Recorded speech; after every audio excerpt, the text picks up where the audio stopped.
Hi, this is Glenda. Our local craft store is relocating, so they had 50% off today, and I went and got some fantasy film. I haven't played with fantasy film for a while. I'll put up a still picture of a piece I did about 18 months ago as a demo for the shop. Every time they rang me to ask me what I'd done, I could never remember what I'd done because I'd only played with it the once.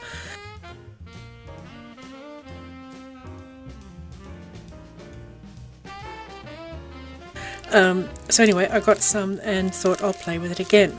So I've been having fun. The normal way to use fantasy film is to iron several sheets together and you end up with something thicker. And then a lot of the tutorials say to ink up a stamp with stays on, put your fantasy film down on top, iron the 3 layers together, and I mean, this is the sort of thing you're doing. It's just probably too much glare for you to even see this one.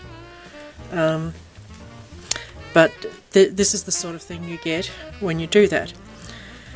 I only had an acrylic stamp that was suitable, and I was really, really nervous about using it because you're putting a hot iron on your acrylic stamp. They always say to use red rubber, although one person did say you can use acrylic. However, I tried stamping it after the 3 sheets were together. This will all make sense in a minute if you don't know how to work with fantasy film.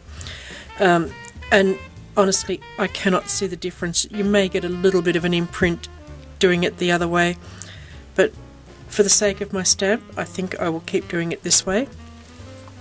So after you've made it, you can glitter it. If you keep heating it, it will start to curl, and if you do it too much, you'll actually burn it and it'll go away. You can guess how I know that. I tried die cutting it, not terribly successfully. Then I realised one person said you must sandwich it between paper if you want to die cut or punch, and I did manage to punch quite well between 2 sheets of paper, but it's a bit hard on the punch. You can emboss it, a Cuttlebug folder. These were fun pieces. I have plans for these, which I probably would be better having them on the white paper, but you pour a very thin pile of Uti onto your non-stick mat. You put another sheet over the top, you iron it till it's really flat. If I can find the video on YouTube, I will link to the instructions for that. It's quite fun. Anyway, you peel it off, you end up with this thin sheet of Uti. You put a piece of it down, you put some of the fantasy film in the middle, you put another piece on top and heat it with the heat gun, and you end up with these rather cool pieces, which I thought would be good wrapped with wire, which is one of the things they say to do. And then this I thought was absolutely gorgeous. I took one of my cameo dies and molds, sorry. I poured some clear Uti into it, then I put in some fantasy film, and then I put a blue Uti. It's not actually Uti, it's a different brand, but same idea. And came up with this, and I mean the possibilities, it is just so opalescent, it really is. You would think you were just about looking into an opal. So I thought that's really fun. I'm still very much playing with all this, but I thought I'd quickly show you my way of doing the stamping on it. You just take your 3 sheets of fantasy film, and I've got Uti all over my baking paper, so I need another bit.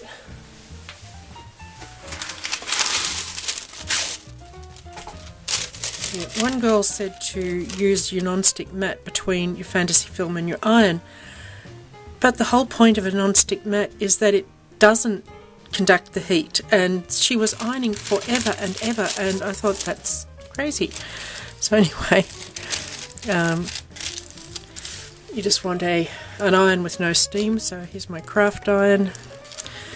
If you're not involving a rubber stamp, you can actually have the temperature up reasonably high, otherwise they say medium. The more you heat it, the more the colour will change. So, I mean, that started out No, it did start out orange. I haven't overheated it. But you do that, and then you've got it, it's all one piece then. So then I came in with my stamp, ink it up with StazOn.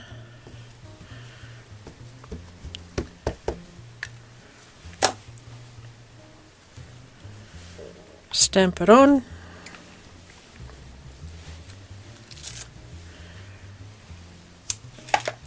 And then when it's dry, you cut out your dragonfly, and you end up with this. And then I put some black glitter down his centre.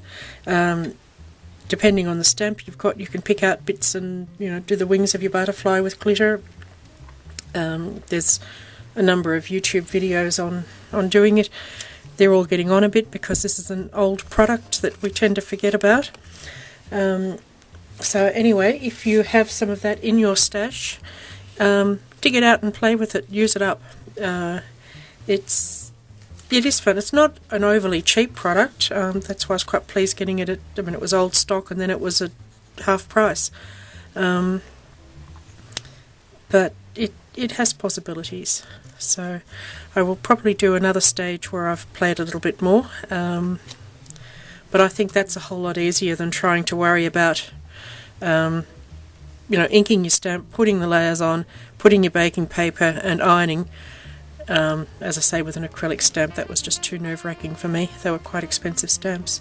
I did do it. I mean, that's how I did the butterfly, and it didn't wreck my stamp, but I had to be awfully careful. At least I don't think it has.